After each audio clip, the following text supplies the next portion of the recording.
Ketika kami bertransaksi dengan pihak televisi, dengan klien, kemudian menghasilkan sebuah prestasi, prestasi yang dibagi, ada kewajiban kepada manajemen, menghidupi beberapa orang dari pekerjaan ini, kemudian mengembalikan pajaknya sebagian kepada negara, itu sebenarnya sudah bisnis. Dia nggak nakut-nakutin saya saat itu, tapi dia berusaha realistis kepada saya. Dia ingin mengingatkan begini, belajar dari pengalaman banyak figur publik, banyak artis, yang baru memulai bisnis di luar industri hiburan ketika bintangnya sudah mulai redup gitu.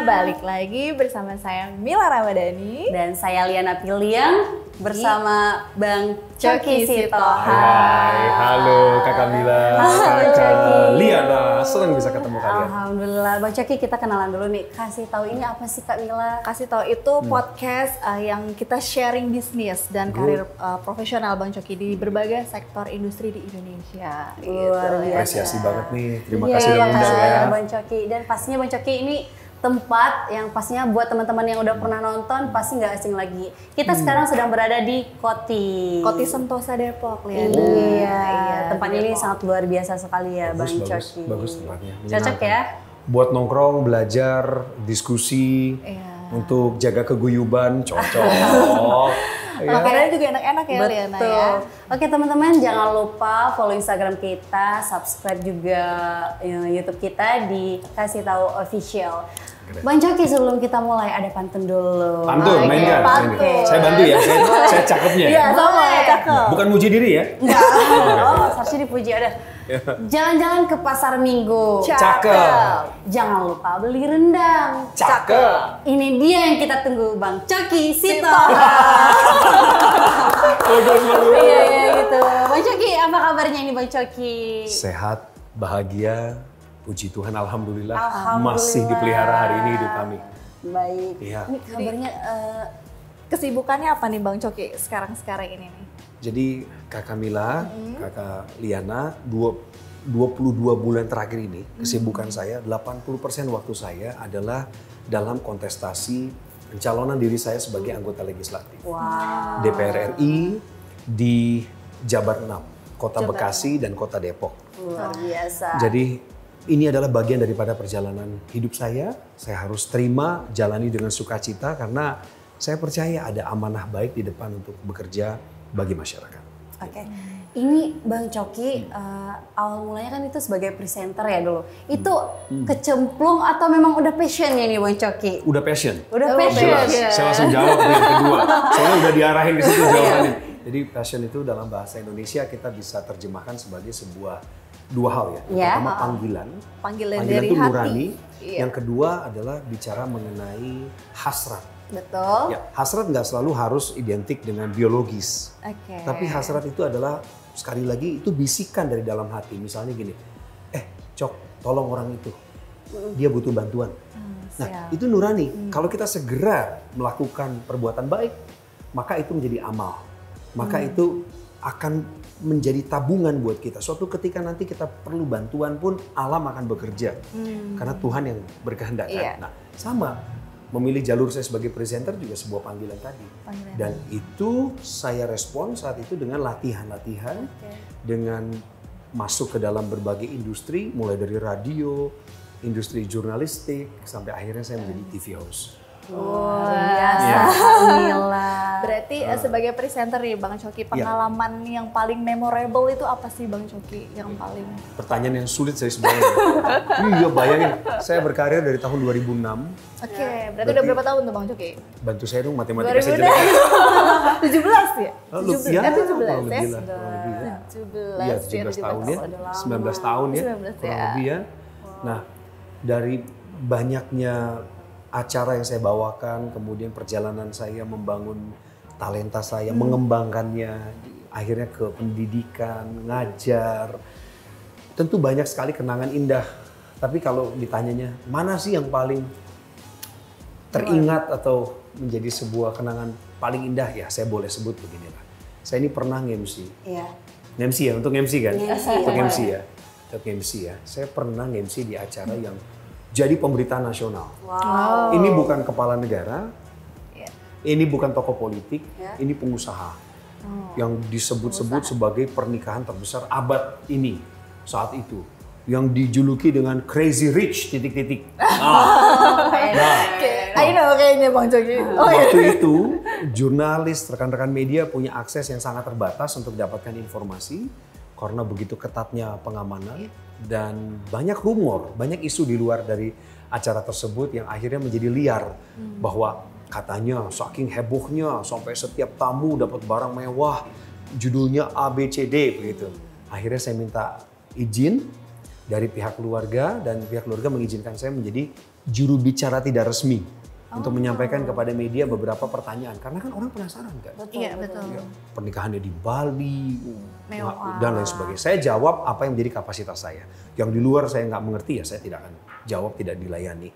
Itu pertama. Salah satu yang paling saya ingat. Yang kedua, kalau bicara televisi. Program televisi yang paling heboh yang pernah saya bawakan itu adalah program televisi yang kata teman saya, sahabat saya seorang ustadz. Dia bilang begini ke saya, Mas Coki hebat kamu. Kenapa ustadz? Kalau di agama saya, Mas Coki, pekerjaanmu ini sudah membangun banyak masjid katanya. Kok bisa saya? Karena kamu menjodoh-jodohkan orang. Jadi, iya, pahalanya, amalnya. Kamu berhasil menjodohkan orang. Itu namanya Take Me Out Indonesia. Siapa sih yang nggak tahu Take Me Out? Dia kan Kamila. Oh ya, Bang Coki. Iya. Bang Coki kan pasti punya bisnis juga nih. Ya Ada, kan? ada. Kenapa Bang Coki milih bisnis dan bagaimana memotivasi bisa terjun ke dunia bisnis itu? Sebenarnya yang saya lakukan di dalam industri showbiz, namanya show business kan. Namanya showbiz kan. Itu kan dunia hiburan, entertainment. Sebenarnya itu sendiri sudah merupakan bisnis. Betul. Ketika kami bertransaksi dengan pihak televisi, dengan klien, kemudian menghasilkan sebuah prestasi yang dibagi, ada kewajiban kepada manajemen, menghidupi beberapa orang dari pekerjaan ini, kemudian mengembalikan pajaknya sebagian kepada negara, itu sebenarnya sudah bisnis. Betul. Ya. Tapi kalau yang dimaksud oleh Kak Liana tadi, bagaimana saya mengembangkan sayap bisnis itu, ada satu kejadian menarik. Kira-kira tahun 2010, kira-kira 2010. Waktu itu memang lagi hot-hotnya program Take Me Out, dan saya syuting itu bisa setiap hari Senin sampai Jumat. Suatu ketika saya ketemu sama mentor saya. Akhirnya kami punya waktu makan bareng. Mentor saya ngingetin gini, Cok, kamu lebih baik mulai sekarang berpikir dan segera realisasi untuk punya suatu usaha yang nantinya bisa menopang dalam industri hiburan ketika bintang kamu redup. Betul. Dia nggak nakut-nakutin saya saat itu, tapi dia berusaha realistis kepada saya. Dia ingin mengingatkan begini, belajar dari pengalaman banyak figur publik, banyak artis yang baru memulai bisnis di luar industri hiburan ketika bintangnya sudah mulai redup gitu. Kan sayang gitu. Pengaruhnya udah mulai turun, dia baru berbisnis. Nah, kata-kata itu melekat di pikiran saya sampai sekarang.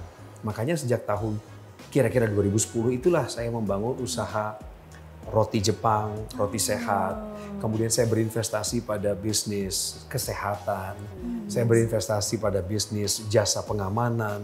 Saya berinvestasi pada bisnis restoran atau F&B dan lain sebagainya. Nah, hingga hari ini saya aktif melakukan banyak pekerjaan itu, termasuk sekolah public speaking yang kami dirikan bersama. Ini juga merupakan investasi yang baik karena di bawah koridor dari perseroan terbatas. Boleh tuh ya yang public speakingnya. Mau belajar ya? Mau dong. Orang yang mau belajar pasti punya kesempatan bertumbuh.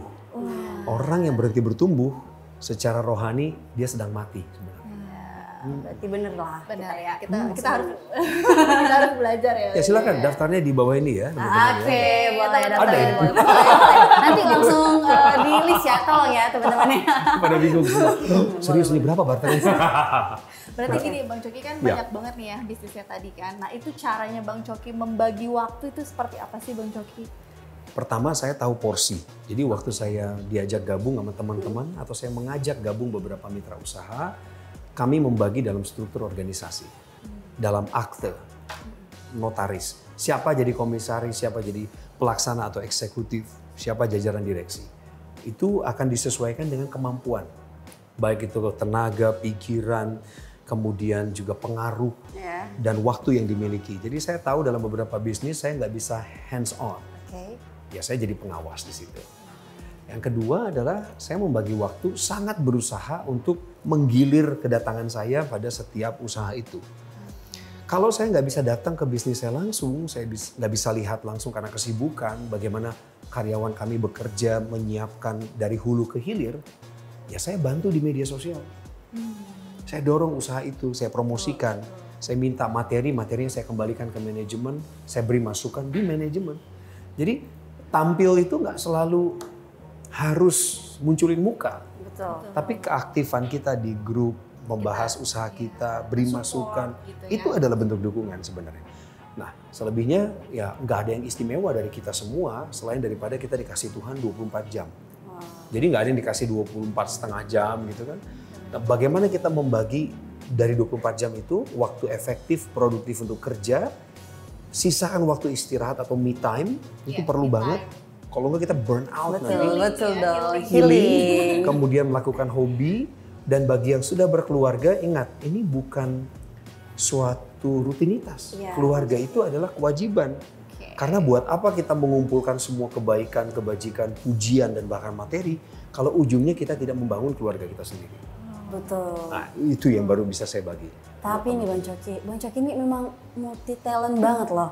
Selain menjadi presenter, ya, selain punya bisnis, ternyata sekarang ini Bang Coki kabarnya lagi caleg, Kak Mila. Betul. Boleh lah Bang Coki ceritakan dulu lah dikit kayak mana ya kan awalnya itu mulanya bisa caleg gitu. Kayak mana itu ya?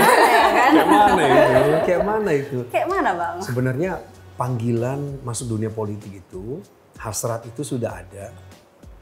Bisik-bisiknya waktu saya jadi wartawan tahun 2002. Wow, sudah lama ya? Iya, waktu itu saya banyak melakukan pekerjaan, tugas-tugas dari kantor untuk meliput berbagai kegiatan yang sifatnya dinamika politik. Jadi pelan-pelan saya melihat dan belajar langsung. Menarik sekali pengambilan keputusan di tingkat eksekutif, bagaimana legislatif melakukan pengawasan. Saya senang. Saya senang melihat orang berpolitik. Tapi saya lebih senang lagi melihat keputusan politik itu mempengaruhi hidup banyak orang. Namanya public policy. Jadi orang tuh mendapatkan manfaat, hikmah. Harapan mereka nggak sia-sia telah memilih calon-calon pemimpin. Makanya 2019 pertama kali saya ada kesempatan nyalek di Jabar 1. Di Jabar 1 yaitu kota Bandung, kota Cimahi. Memang puji Tuhan, alhamdulillah saya mengumpulkan 38.132 suara. Sebenarnya itu cukup banyak untuk mendapatkan satu kursi. Tapi sayang partainya nggak lolos. Nggak lolos parliamentary threshold itu. Sayang. Iya. Nah, Mbak Mila ngomongin sayang nggak sayang, Tuhan sayang sama saya. Ada hikmahnya ya Bang? Dia menyertai saya dalam proses. Dan dia menetapkan kedaulatannya atas hidup saya. Hasil akhir itu kan kedaulatan Tuhan. Iya betul. Kita kan nggak bisa gugat. Tuhan kok saya gagal sih? Iya. Saya nggak bisa gagal dong, saya banyak kok, saya udah berjuang ini. Nah, kalau kita gugat-gugatan sama yang Maha Kuasa, sementara kita manusia lemah, sampai sejauh mana kita mau bertahan melawan dia? Nah, karena saya berdamai dengan kedaulatan itu, makanya saya nggak kapok masuk politik. Mencoba lagi gitu. Karena apa? Tuhan buka jalan. Iya. Kali ini lewat Partai Nasdem. Dan ketika Nasdem membuatkan sebuah survei politik untuk saya, karena Partai Nasdem adalah partai sains, scientific based.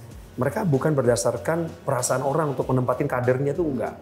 Tapi khususnya kepada saya, mereka kasih saya survei. Ini, Kota Bekasi, Kota Depok, namanya Jabar 6. Kalau Coki mau maju lagi ke legislatif, kami tempatkan kamu di sini. Saya ikut angka, saya ikut probabilitas, saya punya kesempatan menang di situ.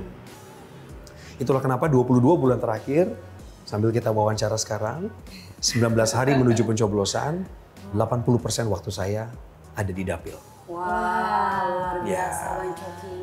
Terima kasih. Tapi Bang Coki, ini visi misinya untuk ke depan buat masyarakat. Ini DPR RI Depok Bekasi ya? Kota Depok, nah, Kota Bekasi. Betul. Pasti itu kan butuh perubahan untuk masyarakat setempat. Setuju. Apa sih visi misinya Bang Coki? Saya suka waktu Karyana bilang masyarakat pasti butuh perubahan. Karena sebenarnya manusia nggak bisa menghindari perubahan. Iya nggak? Pernah nggak lihat foto kita 12 tahun yang lalu? Terus kita pernah nyanyi gitu, badanku dulu tak begini. Atau kita pernah kurus ya gitu. Misalnya gitu ya, bagi yang suka bercanda. Itu aja berubah ya Bang Coki ya? Berubah. Iya. Saya pernah mengalami perubahan berat badan ke 88 kg. Okay. Sebagai informasi sekarang ini yang teman-teman lihat, saya ini sekitar 79 kg. Oh. Dulu saya pernah 70 kilo. Naik ke 88 karena sakit pasca penyembuhan. Dari 88 saya turunkan lagi, saya pernah masuk ke 72 kg. Jadi saya bisa mendapatkan berat badan yang ideal. Dinamika terjadi kan. Betul. Masyarakat dulunya merasa puas dengan pendapatan 1 juta rupiah. Sekarang ada inflasi di negara, Betul. harga-harga bahan pokoknya naik, kesempatan kerjanya katakan terbatas, dunia menjadi lebih kompetitif. 1 juta menjadi kurang.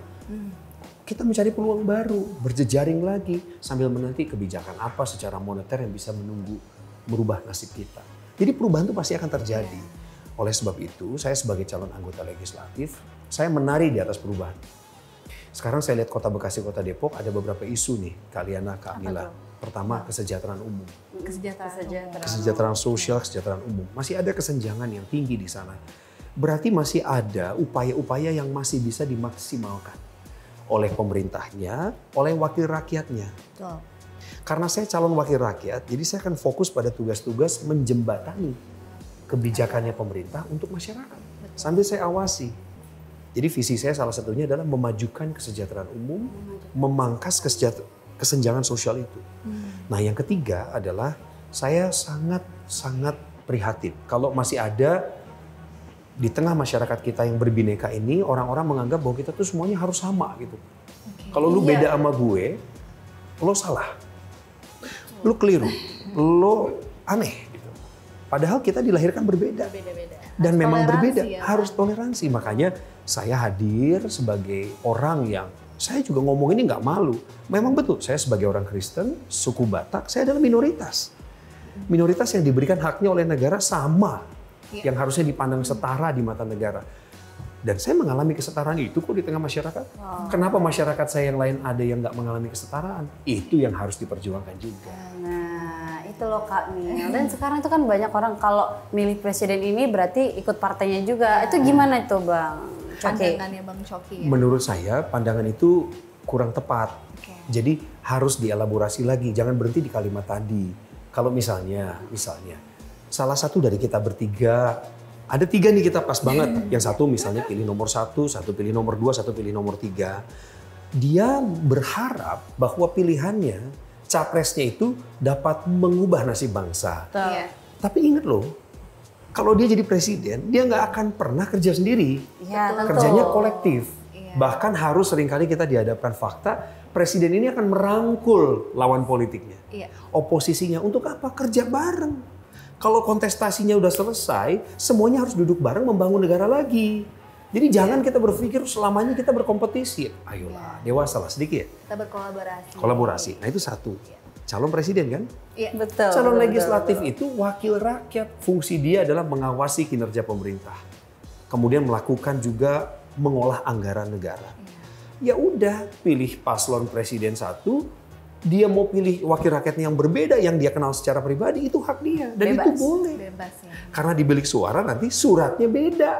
Iya. Kan ada 5 surat-suaranya. Iya. Kaliana, Kamila. Ya, bagi yang sipil yang punya hak pilih ya teman-teman ya, nanti akan menghadapi ini.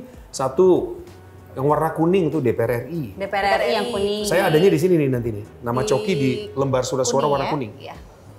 Kemudian yang kedua ada warna biru untuk DPRD provinsi. Karena kita kan ada di Jawa Barat sekarang, Provinsi Jabar. Yang ketiga warnanya hijau, kota atau kabupaten. Setelah itu ada yang warnanya abu-abu, itu presiden dan wakil presiden. Nah itu kan beda lagi. Terakhir yang merah untuk DPD. Jadi beda surat gitu. Monggo dicoblos, monggo didoakan, monggo diharapkan bahwa yang kau pilih itu mampu membawa perubahan yang baik. Oke, Bang Coki, seberapa yakin nih Bang Coki dalam caleg kali ini? Kalian yakin nggak kalau keberadaan saya di Depok dan Bekasi ini membawa suasana yang positif? Tentu yakin dong. banget. Kerasa juga sih Liana. Iya, ya, jelas dong. Gimana Bang Coki? Karena saya punya prinsip dalam sebuah proses, maka hasil itu akan mengikuti apa yang telah berproses. Betul. Ya. Kami 22 bulan bekerja keras, bekerja cerdas. Kami melihat hasil survei hari ini, kelihatannya upaya merebut kursi itu akan menghasilkan suatu hasil akhir yang baik. Kami tidak mau jumawa, kami nggak mau mendahului yang maha kuasa. Yang kami tahu hanya ikhtiar. Perjuangan itu milik saya dan teman-teman yang ada di barisan saya. Dan saya selalu mendorong mereka begini, teman-teman ayo berjuang. Jangan ada satu hari pun kau sia-siakan menganggap bahwa dirimu udah aman. Kalau kita nggak waspada atau kewaspadaan kita turun, itulah kelengahan, kita bisa dikalahkan. Ini kan kompetisi. Jadi saya percaya satu kursi kali ini akan diraih oleh Partai Nasdem untuk DPR RI. Amin. Amin. Semoga lancar Bang Coki. Amin. Terima kasih doamu. Nah ini Bang Coki satu lagi kan Bang Coki Partai Nasdem ini kan termasuk Ya. koalisi 01 Bang Coki. Betul, Nah, betul. menurut pandangan Bang Coki ini Capres 01 ini bagaimana Bang Coki ini? Ditinjau dari sisi edukasi, kita semua tahu Pak Anies Baswedan meraih gelar PhD. Ya. Dia adalah seorang nasionalis yang berkesempatan untuk mengenyam pendidikan di luar negeri kala itu. Yang kedua, di masa lalunya yang kami cek, yang kita semua juga bisa kok melakukan aksesibilitas informasi terhadap yang bersangkutan ini, bahwa dia adalah salah satu tokoh nasionalis. Iya. Dia berada di barisan orang-orang yang mencintai NKRI dan Pancasila. Dia dicintai oleh banyak kaum, mau yang disebut namanya kaum yang fanatik, mau disebut kaum radikal, mau disebut kaum toleran, kaum intoleran, mereka kaum, mereka saudara kita. Ya. Dan mereka punya hak suara. Kemudian dia telah membuktikan kerja selama jadi gubernur DKI, yang saya perhatikan, saya kan warga DKI. Dia telah membuat banyak pembuktian terbalik. Contoh ya Mbak, kita harus ngomong nih kebinekaan nih. Karena pernah didukung oleh ormas intoleran, maka banyak minoritas yang khawatir. Kalau Pak Anies nanti jadi gubernur, waduh gimana nih kita kaum minoritas nih. Jangan-jangan nanti kita kesulitan beribadah. Jangan-jangan izin gereja nggak akan dikeluarkan. Dan lain sebagainya. Tapi itu nggak terjadi. Karena saya adalah warganya. Jadi pandangan saya terhadap beliau adalah dia orang nasionalis. Yang kedua dia toleran. Tiga, dia memiliki visi untuk membangun bangsanya secara akseleratif. Ya. Dan yang terakhir saya mesti katakan, beliau adalah orang yang rendah hati. Kenapa? Karena sampai hari ini masih mendengarkan masukan, masih mau melakukan perubahan terhadap dirinya sendiri ketika seseorang ini diberi masukan oleh orang-orang dekatnya. Itu rendah hati. Luar biasa, Bang Coki ini memang sosok yang sangat inspiratif ya, Kamila ya. Amin. Betul. Bang Coki, ini dalam proses caleg ini gimana nih perjalanan Bang Coki? Apakah ada kendala, suka dukanya nih? Oh banyak Mbak, pasti Mbak. Kak Liana maksud saya, banyak suka dukanya. Kak, banyak sekali Kak, 22 bulan Kak. Waduh, ceritakan sedikit dong. Suka dukanya salah satunya adalah saya tuh pernah sampai lagi di jalan nih pulang syuting, saya nyetir sendiri. Selalu nyetir sendiri, kesukaan saya sambil doa. Tuhan, saya pengen deh punya reklame, pengen punya billboard, ada foto di situ. Karena kami ini mandiri, Kakak. Kami datang ke politik bukan dengan kantong yang tebal. Kami memulai dari apa yang ada pada kami, bukan yang nggak ada di tangan kami. Jadi bukan dari berkelebihan. Saya doa, saya bilang Tuhan saya pengen punya reklame. Saya cek ke teman-teman di lapangan berapa harganya, sekian puluh juta. Waduh, ini uangnya dari mana? Karena saya nggak berinvestasi semahal itu di politik. Saya kerja untuk keluarga saya, untuk bangun masa depan anak-anak saya. Betul. Bukan untuk biaya politik. Betul Bang Coki, betul. Tiba-tiba dalam doa saya, tuh Tuhan nunjukin jalan nyata loh. Saya dapat mujizat. Saya berhasil mengontak beberapa teman yang mereka berempati pada perjuangan saya. Luar biasa. Perjuangan kami. Lalu mereka bilang begini, Bang, kami ini masyarakatmu. Kami kenal abang kok. Kami tahu abang pernah berbuat banyak. Izinkan kami mendukung abang. Jadi saya dapat partisipasi dari masyarakat sampai hari ini. Perjuangan kami, relawan kami di lapangan, mereka yang menawarkan diri untuk membantu, mereka tidak berpikir transaksional sama saya. Mereka nggak bilang, Bang, berapa aku bisa terima? Nggak ada. Yang saya tahu sejauh ini, saya ngomong di siniar ini, nggak ada yang seperti itu. Luar biasa. Bahkan mereka nyumbang.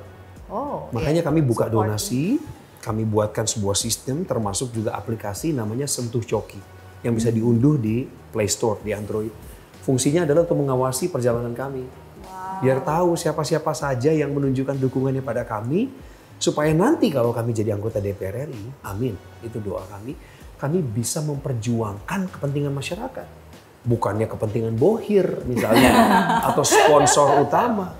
Kalau dia tidak mewakili aspirasi masyarakat, nanti dulu saya bilang, parkir dulu Pak, parkir dulu Bu, karena kami kerja nanti untuk masyarakat. Untuk rakyat ya. Itu Kak cerita, salah satu suka dukanya, ya kan? Oke Bang Coki, ada nggak pesan dari Bang Coki untuk anak muda dalam menyikapi Pilpres kali ini? Dan mengingat kan banyak nih pemilih baru yang baru pertama kali ikut dalam Pilpres kali ini. Data menunjukkan ada 52% pemilih pemula. Gen Z ya. Nah, pemilih pemula ini bisa Gen Z, millennials ya. Karena disebutkan juga di situ bahwa bisa jadi meskipun usianya milenial, tapi dia baru kali ini akan memilih. Ya. Betul. Jadi terutama Gen Z. Jadi saya mau katakan kepada saudara-saudaraku semua, adik-adikku, anak-anak kami juga, saya masih termasuk golongan muda loh. Umur saya 41. Menjelang 42 tahun ini, dan saya punya cita-cita untuk melayani bangsa negara saya. Tapi saya tidak akan pernah bisa mewujudkan cita-cita itu kalau hari ini para petinggi negara, pemangku kepentingan, mereka tidak membuka jalan bagi kita, anak-anak muda, untuk tampil juga di depan publik. Jadi saya berterima kasih kepada para pemimpin kita saat ini, maupun pahlawan-pahlawan kita di masa yang lalu. Terima kasih untuk jasa-jasamu semuanya. Berarti tanggung jawabnya ada di kamu dan saya, anak-anak muda. Hari ini untuk menjaga apa yang baik untuk dirawat, apa yang harus tetap bersatu, apa yang harus tetap guyup. Karena kompetisi ini hanya menyisakan tenggat waktu, 5 tahun sekali. Betul. Tapi persahabatan kita, silaturahmi kita harusnya kekal selama kita ada di bumi ini. Jadi tolong berkompetisilah secara adil, semangatlah menggalang kekuatan dan mendukung calonmu masing-masing. Tapi jangan lupakan satu hal, engkau harus menghormati orang lain karena dia adalah saudara dalam kemanusiaan. Luar biasa. Bang Coki boleh dong minum dulu Bang Coki. Wih, dari tadi minum mulu. Udah mau habis ini. Iya. Bismillahirrahmanirrahim. Nah, kuat.